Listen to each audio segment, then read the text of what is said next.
আসসালামু আলাইকুম রহমতুল্লাহি ওয়া বারাকাতুহু। সম্মানিত প্রিয় মুসলিম ভাই এবং বোনেরা, আপনাদের সকলকে জানাচ্ছি পবিত্র মাহে রমজানুল মুবারকের অনেক অনেক শুভেচ্ছা। আজকে পবিত্র মাহে রমজানুল মুবারকের 13তম রোজা মাগফিরাতের তৃতীয় দিন আমাদের মাঝ থেকে অতিবাহিত হচ্ছে। আজকে আপনাদের সকলের প্রিয় প্রতিষ্ঠান মারকাজে উলুমুল কোরআন ইন্টারন্যাশনাল মাদ্রাসার ইফতারির কর্মযজ্ঞ চলতেছে। আলহামদুলিল্লাহ, আপনারা জেনে অত্যন্ত আনন্দিত হবেন যে মারকাজে উলুমুল কোরআন ইন্টারন্যাশনাল মাদ্রাসায় প্রতিদিন 100+ রোজাদার শিক্ষার্থী ওস্তাদ স্টাফ মিলে রোজা রাখে এবং তাদেরকে সকলকে নিয়ে আমরা আলহামদুলিল্লাহ তাবলিগ জামাতে তাবলিগি পিরিয়ডে যেইভাবে তাবলিগির দিনী ভাইয়েরা যেইভাবে খাবারগুলো খেয়ে থাকে আমরা ওই পদ্ধতিতেই ইফতার করে থাকি।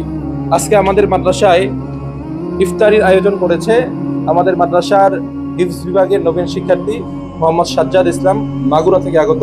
তার সম্মানিত বাবা আমাদের জন্য আজকে ইফতারির আয়োজন করেছে। আজকের ইফতারির আইটেম হিসেবে এখানে উপস্থিত আছে ছাত্রদের কাছে অনেক প্রিয় কিছু খাবার, আলুর চপ, বেগুনি, পেঁয়াজু, এরপরে সুস্বাদু তরমুজ রয়েছে, তারপরে কলা রয়েছে, বুট মুড়ি রয়েছে। এখানে এক বালতি, এই বালতিটা আপনি কি তৈরি করতেছেন? শরবত করাচ্ছি। শরবত তৈরি করতেছেন? জি। এক বালতি শরবত জি। শেষ হয়ে যায়? জি আলহামদুলিল্লাহ। মাশাআল্লাহ।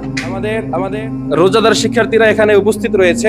আলহামদুলিল্লাহ, আমাদের দৈনিক ইফতারের পূর্বের রুটিন হচ্ছে আমরা সকল শিক্ষার্থীরা পাড়াভিত্তিক কোরআনগুলো হাতে নিয়ে আমরা মাগরিবের নামাজের আগ পর্যন্ত কোরআন খতমের আমল করি, জিকিরের আমল করি। এরপরে আমরা উপস্থিত সকল মুসলিম উম্মার জন্য দোয়া করে থাকি, বিশেষভাবে যারা আমাদের কাছে দোয়া চেয়ে থাকে তাদের সকলের জন্য দোয়া করি। এরপরে আলহামদুলিল্লাহ আমরা ইফতার গ্রহণ করি আজান হলে। আমাদের সকলের জন্য দোয়া করবেন।